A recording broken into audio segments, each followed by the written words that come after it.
You okay? What was that? What is it? A hole in the ground. Something burning. The meteor? You saw the disk of Kothis. Whoa! Did you feel that? You mean the earthquake?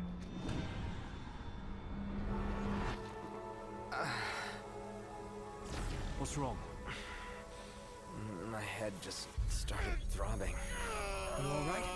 Yeah, I'm fine.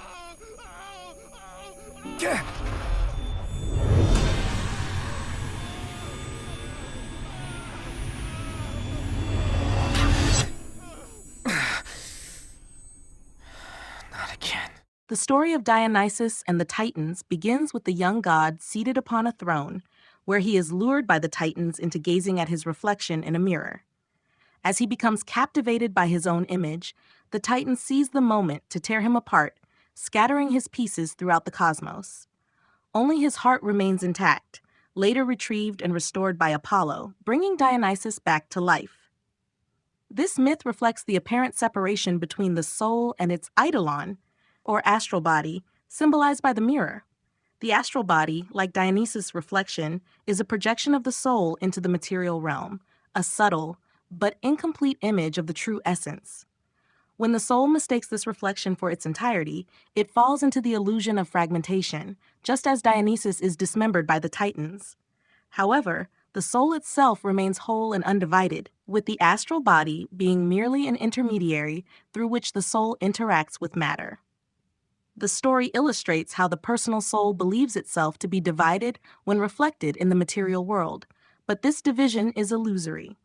The world soul, of which the personal soul is a part, remains unified despite the scattering of its pieces across the universe. The astral body serves as the link between the soul and the world of forms, and it is this projection that gives rise to the illusion of separation. Just as the one ego, a term from alchemical and occult traditions, refers to the idea that individual egos are simply fragmented aspects of a singular, universal ego, the soul's belief in its fragmentation through the astral body mirrors this same illusion. The dismemberment of Dionysus is not a true division of his essence, but rather a symbolic representation of how the soul can become lost in its reflection. Ultimately, the myth teaches that the soul and the world soul are one, and the astral body, while necessary for the soul's journey through matter, cannot sever the deeper unity that lies beneath the illusion of separation. The myths of Dionysus and Osiris share deep symbolic resonance, particularly in how both gods are torn apart and reconstituted, with their fragmentation representing the soul's illusion of separation from the greater whole. These myths speak to a process of death, dismemberment, and eventual rebirth that mirrors the journey of the soul through matter and its eventual reunion with its undivided divine essence. In the myth of Osiris, after being betrayed and murdered by his brother Set, Osiris is cut into 14 pieces and scattered throughout Egypt. His wife, Isis, painstakingly gathers these pieces and, through her divine magic, reassembles him, restoring Osiris to life as the ruler of the underworld. This parallels the dismemberment of Dionysus by the Titans, where the god's pieces are dispersed through the universe, only for his heart to be saved and his essence restored. Both stories revolve around the theme of death and the illusion of fragmentation, where the scattering of the body symbolizes the breaking of the soul into the material world. However, the essence of the divine being remains intact despite the apparent dismemberment, representing the indestructible nature of the world soul or universal consciousness. In both myths, the restoration of the divine figure is essential to signify the soul's rebirth or transcendence. Dionysus' rebirth after Apollo gathers his heart and Osiris' resurrection through Isis's magic demonstrate that what was believed to be lost or fragmented is, in truth, whole and undivided. These narratives reflect the soul's illusion of separation from the divine, highlighting how dismemberment is not the destruction of the essence, but a symbolic process of its eventual reunification. When we examine the story of Harry Potter and Voldemort, this duality of separation and reunion, fragmentation and wholeness is echoed in the relationship between the two characters. Harry Potter and Voldemort are reflections of each other, dual aspects of the same essence, or one ego, much like Osiris and Set or the divided and restored Dionysus. Voldemort, in his quest for immortality, creates Horcruxes, splitting his soul into multiple pieces and scattering them across various objects. This act of fragmentation parallels the dismemberment of Osiris and Dionysus, with each piece representing a part of his soul bound to the material world. However, this division is not true immortality, as it fragments his essence and leaves him incomplete, echoing the illusion of separation seen in the earlier myths.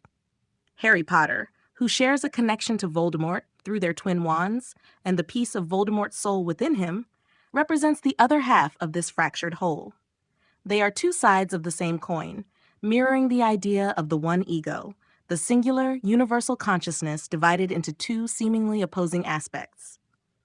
Their duality and the constant interplay between them throughout the story reflects the soul's struggle with its divided self, and Harry's eventual role in bringing about the destruction of Voldemort's Horcruxes can be seen as the process of reuniting the fragmented soul. The twin wands of Harry and Voldemort, which share the same core and are thus siblings, represent this duality and unity.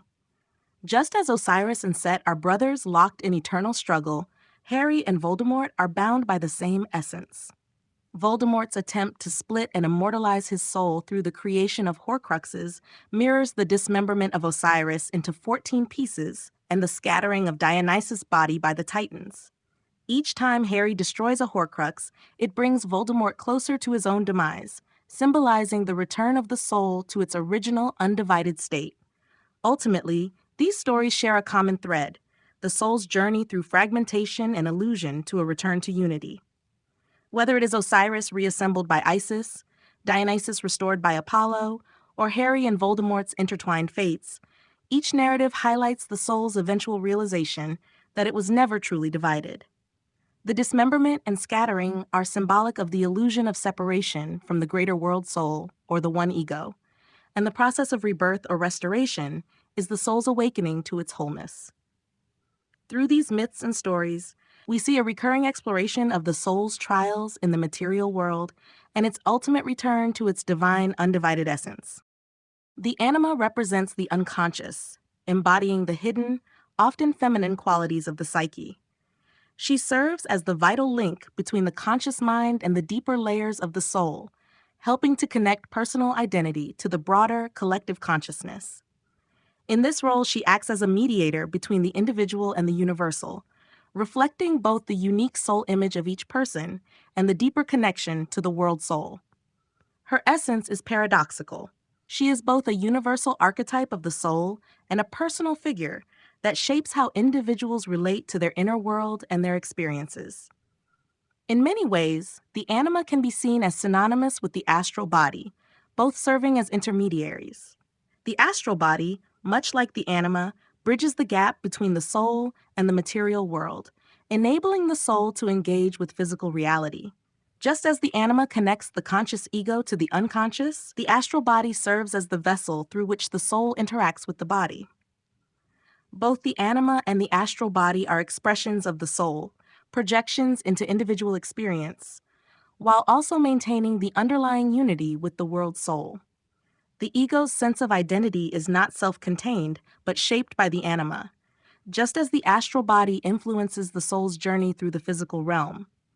In this way, the anima is both a reflection and a guide, aligning the individual with the greater, undivided source from which all things emerge. The animus, traditionally seen as the masculine counterpart to the anima, can be viewed as representing a different facet of the psyche. While the anima mediates between the conscious and unconscious, connecting the individual to deeper, more universal aspects of the soul, the animus represents the conscious mind's engagement with external reality and its active principles. In a broader esoteric context, the animus could be seen as reflecting the illusion of the personal ego, the aspect of self that perceives itself as distinct and separate from the whole. This separation, however, is illusory, much like the division of the one ego into the multiplicity of individual personalities. In this sense, the animus may represent the construct of the demiurge, often symbolized in spiritual and philosophical traditions as the entity that governs the material world and enforces the illusion of separation between the self and the divine. The demiurge, much like the animus, plays a role in shaping how we perceive our individual selves within the confines of physical reality, yet its presence ultimately serves as a gateway back to understanding that the personal ego is part of a greater, unified source. In tarot, the knights, or princes, as they are sometimes called, correspond to specific archetypal energies that align with Yetzirah, which is the astral plane. Yetzirah represents the realm of formation, where ideas and energies take shape, bridging the material and spiritual realms. The knights, including the Knight of Wands, Cups, Swords, and Pentacles, represent the dynamic forces of action and movement within this astral realm. They also correspond to Tefareth, a sephira on the Kabbalistic tree of life, symbolizing harmony, beauty, and the balance between the divine and the material.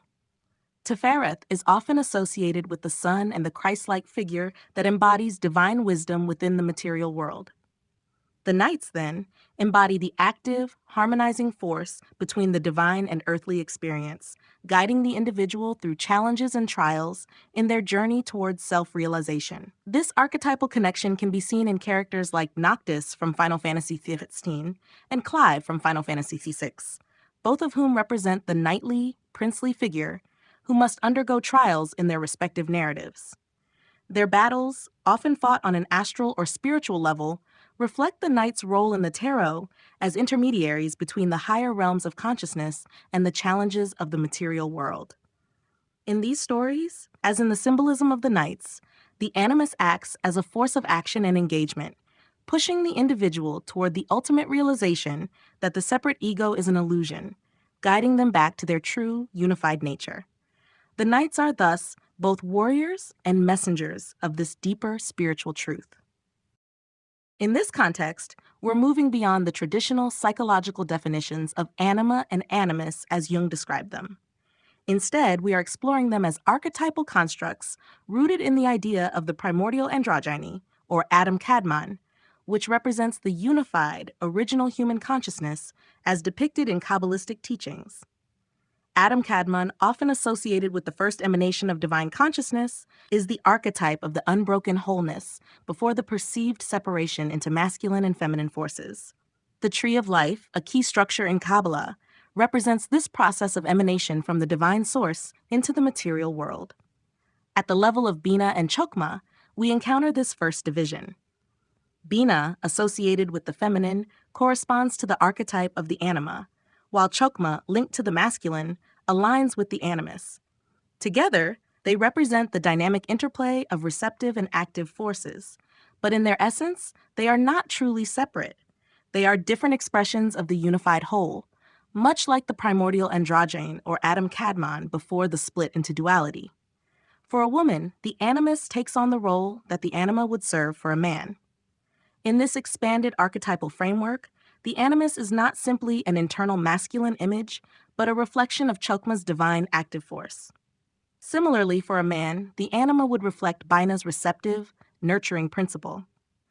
This mirrors the balance of energies in the tree of life, where these two Sephirot, Chokma and Bina, represent the necessary polarity through which divine consciousness flows into creation. In this way, the anima and animus in our discussion are not purely psychological constructs, but are understood as facets of the divine blueprint, part of the spiritual anatomy that governs human consciousness and perception. The interplay of these forces, regardless of gender, reflects the deeper truth that both aspects, masculine and feminine, Chokma and Bina, are simply expressions of the same underlying unity that the Tree of Life and Adam Kadmon represent. Through this lens, the animus or anima functions as the individual's gateway back to the primordial state of wholeness, helping to balance and harmonize these seemingly separate aspects of the self.